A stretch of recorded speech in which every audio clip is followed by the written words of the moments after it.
네 가지 사랑 C.S. 루이스 2장 Likings and Loves for the Subhuman.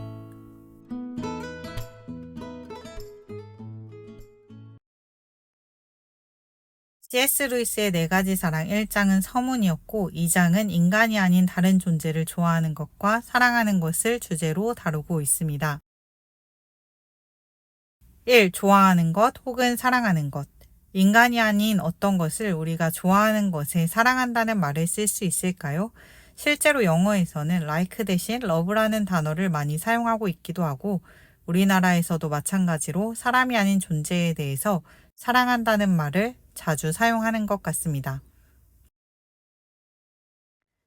2. 인간이 아닌 대상을 향한 need love.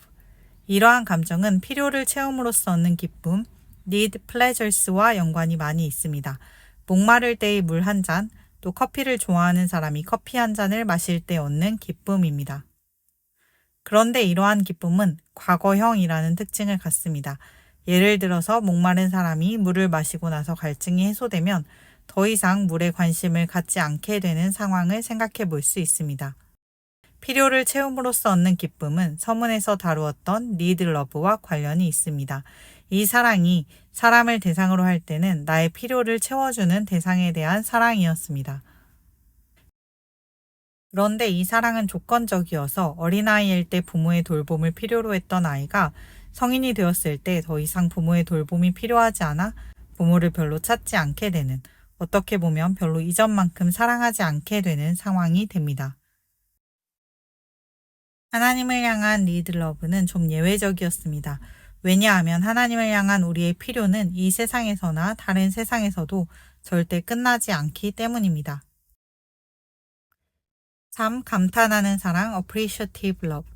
이와 다른 또 하나의 경우를 저자는 pleasures of appreciation이라고 말하고 있습니다. 감탄하는 기쁨, 감상의 기쁨 정도로 해석해 볼 수 있을 것 같은데요. 이러한 기쁨은 어떤 필요에 의해서가 아니라 어떤 대상이 정말 좋은 것을 알기 때문에 그것을 음미할 때 느끼는 기쁨입니다. 예를 들어 와인 감정가가 정말 좋은 와인을 맛볼 때 그것을 음미하고 정말 몰입하고 감탄하는 그러한 기쁨입니다. 이러한 기쁨은 아름다움에 대한 완전한 경험으로부터 시작되는데요. 이 기쁨은 하나님이 세상을 창조하시고 매우 좋았더라 라고 말씀하셨던 그러한 감정과 비슷합니다. 저자는 이러한 감정이 여성을 향할 때는 감탄의 대상, 남성을 향할 때는 영웅 숭배, 하나님을 향할 때는 예배가 된다고 설명합니다. 도입부에서 설명한 필요에 의한 사랑이 우리가 하나님께 우리의 필요한 것을 간절히 구함으로써 하나님을 사랑하는 것이었고, 주는 사랑이 하나님을 섬기기를 간절히 바라고 하나님을 위해 고난도 감수하는 것이라면, 감탄하는 사랑은 우리가 하나님의 영광에 감탄하며 감사하는 것입니다. 4. 자연에 대한 사랑과 국가에 대한 사랑. subhuman에 대한 사랑의 대표적인 것이 자연에 대한 사랑과 국가에 대한 사랑입니다. We all know now that this love becomes a demon when it becomes a god.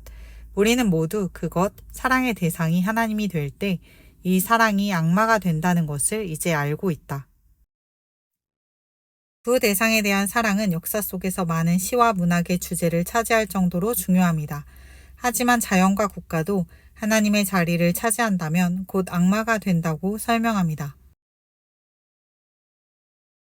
자연은 영광의 하나님이 존재한다고 가르쳐 주진 않지만 영광이 무엇을 뜻하는 단어인지를 알게 한다고 합니다.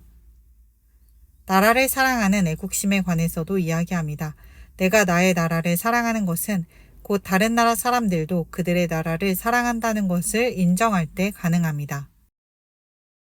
나의 나라가 다른 모든 나라보다 훨씬 더 뛰어나며 자신의 나라의 영웅이 가장 용감하다고 확고한 믿음을 갖는 것에 대해서는 의심해 볼 필요가 있습니다. 여기까지가 C.S. 루이스의 네 가지 사랑의 두 번째 장, Likings and Loves for the Subhuman을 정리한 내용입니다. 자연과 나라에 대한 사랑에 대해서 숙고하는 내용도 인상적이지만 감탄하는 사랑에 대한 내용이 가장 좋았습니다. 하나님에 대해서 우리가 드릴 수 있는 감탄하는 사랑은 곧 우리의 예배가 된다는 내용이 기억에 남습니다. 이 다음부터는 네 가지 사랑의 영역, 애정, 우정, 에로스, 자비에 대해서 본격적으로 다루고 있습니다. 천천히 읽고 다음번의 영상에서 소개해 드리겠습니다. 들어주셔서 감사합니다.